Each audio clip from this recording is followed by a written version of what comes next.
تو اللہ نے قرآن مجید میں بیان کیا، فرمایا نساؤکم حرث لکم، تمہاری جو ازواج ہیں، تمہاری جو بیویاں ہیں، وہ تمہارے لیے بمنزلہ کھیت ہیں۔ کھیت کا مطلب کیا ہوتا ہے؟ پیداوار بڑھانے کا ذریعہ۔ تو اس میں سب سے پہلا مسئلہ تو قرآن نے یہ بیان کر دیا کہ زوجہ سے جو ہم بستری ہے وہ صرف اسی راستے میں جائز ہے جس سے اولاد ہوتی ہے، کیونکہ عورت کو اللہ نے بنایا ہے نسل بڑھانے کے لیے۔ تو کوئی بھی ایسا ہم بستری کا طریقہ اختیار کرنا جو نسل بڑھانے کا ذریعہ نہ ہو، یعنی وہ نیچرل نہ ہو، تو وہ حرام ہے۔ تو اس میں اللہ نے یہ حکم دے دیا۔ تو اس سے صاف یعنی حدیث سے بھی پتہ چلتا ہے، اور تمام فقہاء کا اجماع بھی ہے اس آیت کی روشنی میں کہ مسئلہ تھوڑا حیا کے خلاف ہے، لیکن میرا خیال ہے بتانا ضروری ہے کہ پچھلے راستے سے عورت سے ہم بستری کرنا بالکل حرام ہے، ناجائز ہے، اور نبی صلی اللہ علیہ وسلم کی اس پہ بہت شدید لعنت ہے، بہت شدید وعید ہے۔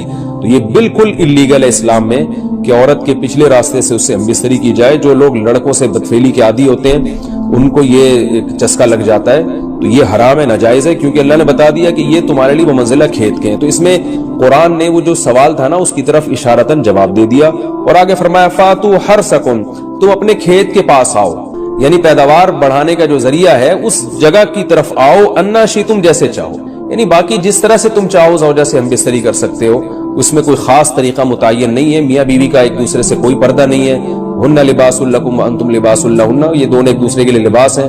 تو اس میں طریقہ کار کوئی بھی ہو سکتا ہے، کسی بھی طرح سے کرنا چاہو ایک دوسرے سے لطف اندوز ہو سکتے ہو، لیکن فاتو حرثکم، آنا موضع حرث میں ہے۔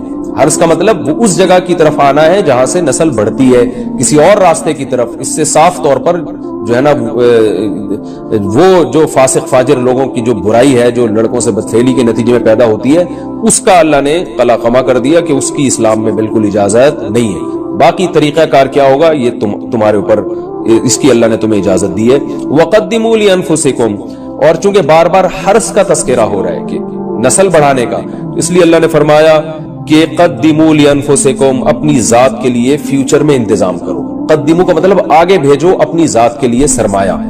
کیا مطلب؟ کہ جب زوجہ سے ہم بستری کرو تو نیت اولاد کی ہونی چاہیے، تاکہ وہ اولاد دنیا میں بھی اور آخرت میں بھی تمہارے لیے ذخیرہ بن جائے۔ تو یہ نسل بڑھانے کی بہت زبردست ترغیب ہے اس آیت میں، اور اس آیت میں اللہ نے عورت کا کہ بہت ساری ذمہ داریوں میں سے ایک بڑی ذمہ داری کا بھی بیان بتا دیا کہ عورت کو اللہ نے بنایا ہے، جو مرد اور عورت کا جو فرق رکھا ہے نا، اس فرق کی بڑی وجہ یہی ہے کہ مرد کے اسپرم کو اللہ نے بیج کے طور پہ پیدا کیا ہے، اور عورت کو اللہ نے زمین کے طور پہ۔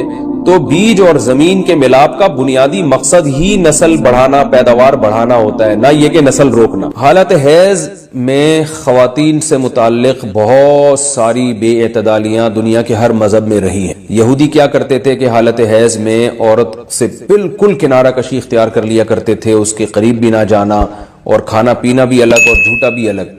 تو بعض مذاہب میں کوئی فرق ہی نہیں تھا کہ حالت حیض اور پاکی کی ایام میں۔ تو جب اسلام دنیا میں آیا تو صحابہ کرام کو یقیناً یہ خیال پیدا ہوا کہ بھئی اب اسلام کے اس بارے میں کیا احکام ہیں کہ جب خواتین مینسز کی حالت ہوتی ہیں شادی شدہ، تو کیا ہم ان سے ہم بستری کر سکتے ہیں یا نہیں کر سکتے، کیا اس کے احکامات ہیں۔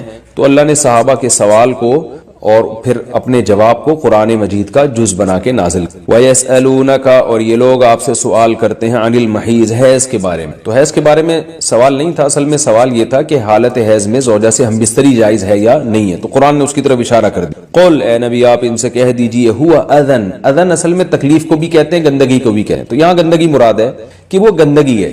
فاعتزلوا النساء، لہذا عورتوں سے دور رہو، فی المحیض، حالت حیض میں۔ ولا تقربوہن، اور ان کے قریب مت جاؤ، حتی یطہرن، جب تک کہ یہ پاک نہ ہو جائیں۔ تو اس میں قرآن مجید نے جو لفظی ترجمہ ہے وہ قرآن کی آیتوں کا یہی ہے کہ ان سے کنارہ کشی، لیکن احادیث سے ہمیں پتہ چلتا ہے کہ یہاں کنارہ کشی اختیار کرنا یہ کنایا ہے ہم بستری کرنے سے، یعنی ان سے ہم بستری کرنا تمہارے لیے جائز نہیں ہے۔ کنارہ کشی سے وہ جو یہودی کر لیا کرتے تھے وہ مراد نہیں ہے یہاں، اور اس کی تفصیل احادیث میں۔